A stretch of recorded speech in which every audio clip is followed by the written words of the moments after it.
வெற்றிவேல் முருகனுக்கு அரோகரா, வீரவேல் முருகனுக்கு அரோகரா.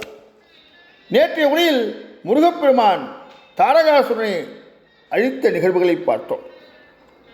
அதன் பிறகு அமோகன் என்பவன் முருகனை பற்றிய அனைத்து உரங்களையும் எடுத்து சொன்னான்.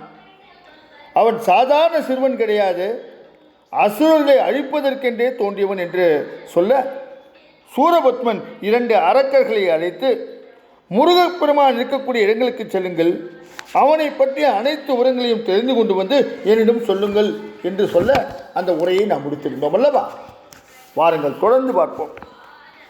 சூரபத்மன் முருகன் குறித்தும் அவர்களின் படைகளை பற்றியும் விவரம் தெரிந்து வந்து தன்னிடம் சொல்லும்படி அனுப்பிய தூதர்கள் திருச்செந்தூர் வந்தார்கள். அங்கு தேவர்களின் படையை பற்றியும் முருகனை பற்றியும் பல்வேறு தகவல்களை சேகரித்துக் கொண்டார்கள். அதன் பின் அந்த தூதர்கள் சூரபத்மனின் அரண்மனைக்கு சென்றார்கள். அவர்கள் தாரகாசுரன் வதம் பற்றியும் அதன் பின் வீரவாகு வலிமை குறித்தும் யானை முகன் வீரவாகுவால் கொல்லப்பட்டது பற்றியும் எடுத்துச் சொன்னார்கள். முருகன் சிவனின் அம்சம் என்றும் அவன் தேவர்களின் ராஜ்யத்தை மீட்டுக் கொடுப்பதற்கும் உலகெங்கும் அமைதியை ஏற்படுத்துவதற்காகவும் படைக்கு தலைமை தாங்கி வந்திருக்கின்றான் என்பதையும் எடுத்துச் சொன்னார்கள். அத்துடன் முருகன் நாளையே கூட நம்முடைய நாட்டின் மீது படையெடுத்து வரலாம் என்ற செய்தியையும் சூரபத்மனிடம் விவரித்து சொன்னார்கள். தூதர்கள் கொடுத்த செய்தியை அறிந்த சூரபத்மன் உடனே தன்னுடைய தம்பி சிங்கமுகன், தன்னுடைய மகன்கள், படை தளபதிகள், அமைச்சர்கள், ராஜதந்திரிகள் போன்ற அனைவர்களையும் வரவழைத்தார்.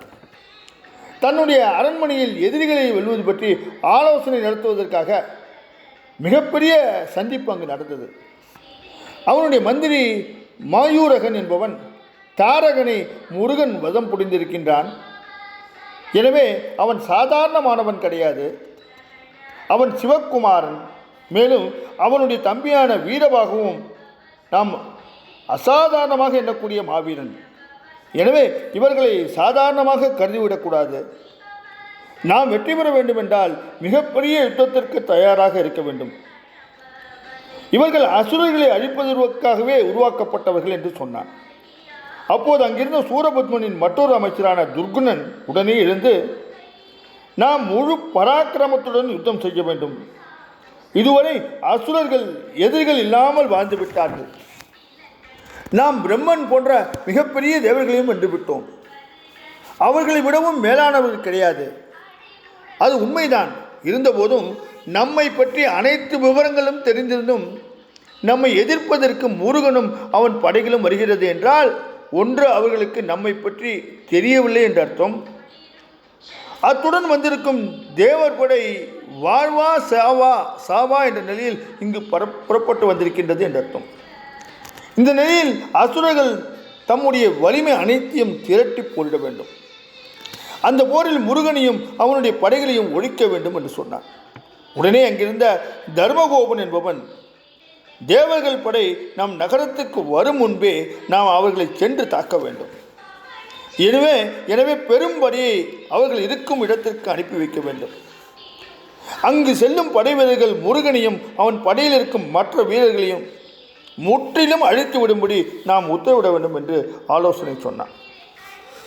சூரபத்மன் படையில் இருந்த படை வீரரான சாலஜித்து என்பவன், அரக்கர்கள் தங்கள் வீரத்தை வெளிப்படுத்த தக்க சமயம் வந்திருக்கின்றது, அதில் அரக்கர்கள் தங்கள் வீரத்தை நிலைநாட்டுவார்கள்.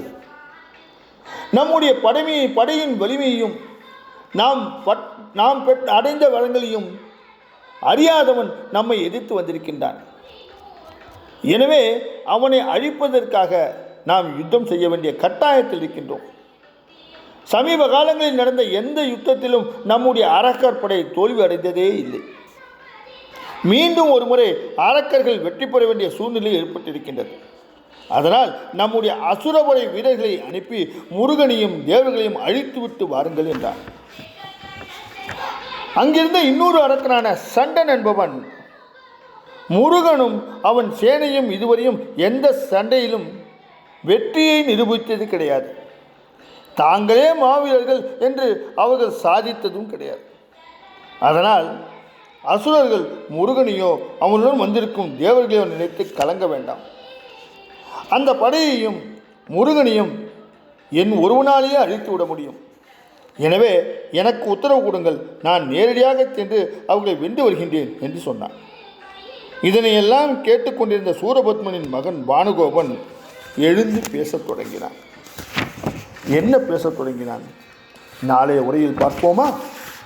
வெற்றிவேல் முருகனுக்கு அரோகரா. வீரவேல் முருகனுக்கு அரோ